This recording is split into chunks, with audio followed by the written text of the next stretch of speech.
என் பக்தர்கள் அனைவருக்கும் அன்பு வணக்கங்கள். என் அன்பு குழந்தையே, உன்னை தேடி உன் துணை வந்து ஒரு பதட்டமான விஷயத்தை கூறப்போகின்றார். ஏன், என்ன ஆச்சு என்ற பதற்றம் உனக்குள் இப்போது ஏற்பட்டுவிடும் தங்கமே. ஏன் இவ்வளவு உணர்ச்சி வசப்படுகின்றாய்? உன் கண்களில் இருந்து கண்ணீர் ஆறாக பெருக்கெடுத்து ஓடுகின்றது. என் மேல் இவ்வளவு அன்பா? என் ஆலயம் வருகின்றாய், தீபம் ஏற்றுகின்றாய், பிரார்த்தனைகளை கூறக்கூட உன்னால் முடியவில்லை. என் அழகை கண்டு என்னை உச்சி முதல் பாதம் வரை உன் கண்களால் ஆராதனை செய்து உன் கண்ணீரை எனக்கு காணிக்கையாக தருகின்றாய். உன் உள்ளம் அறிந்தவன் நான். உன் வாழ்வுக்கு தேவையானவைகளை தேவையான நேரத்தில் நான் தருகின்றேன் தங்கமே. என்னிடம் வந்து சரணடைந்து விட்டாய். பிறகு என்னடா உனக்கு கவலை? என் தந்திரத்தால் உன்னை நான் என் வசமாக்கி கொண்டேன். உன் கண்ணீர் அது வெறும் கண்ணீர் அல்ல. உன் உயிர் கலந்த ஆன்மாவை நான் பெற்றுக்கொண்டேன். உனக்கு அதற்குரிய பரிசை விட விலை மதிப்பற்ற இந்த வாழ்க்கையை உனக்கு நான் தந்து இருக்கின்றேன் தங்கமே.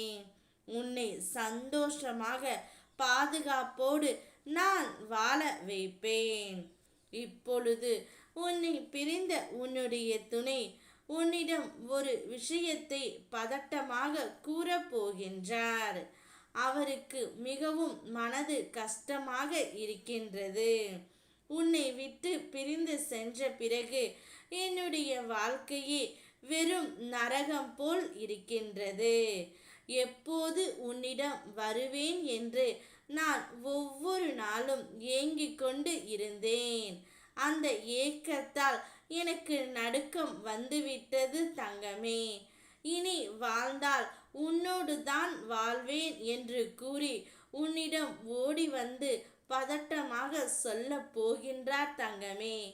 இப்போது அவரின் நிலையை கண்டு எனக்கே மிகவும் கஷ்டமாகத்தான் இருக்கின்றது. அப்படி ஒரு சூழ்நிலை அவருக்கு இப்போது ஏற்பட்டு விட்டது தங்கமே. இந்த உலகத்தில் தவறுகள் செய்யாத மனிதர்கள் இல்லை. ஒரு தவறு செய்துவிட்டால் அதை மனம் திரிந்து மன்னிப்பு என்ற வார்த்தையை மனதார கேட்டுவிட்டால் அதை நாம் ஏற்றுக்கொள்ளத்தான் வேண்டும். உன் துணையும் இந்த நிலையில்தான் உன்னை தேடி வந்திருக்கின்றார். அவரை மனதார ஏற்றுக்கொள். இனி இவ்வாறெல்லாம் செய்யக்கூடாது என்ற அறிவுரையை அவருக்கு கூறி எடுத்துரைத்து அவருடன் வாழ்க்கையை வாழத் தொடங்கு தங்கமே. உனக்கு துணையாக எப்போதும் நான் இருப்பேன். ஓம் முருகா, வெற்றிவேல் முருகா.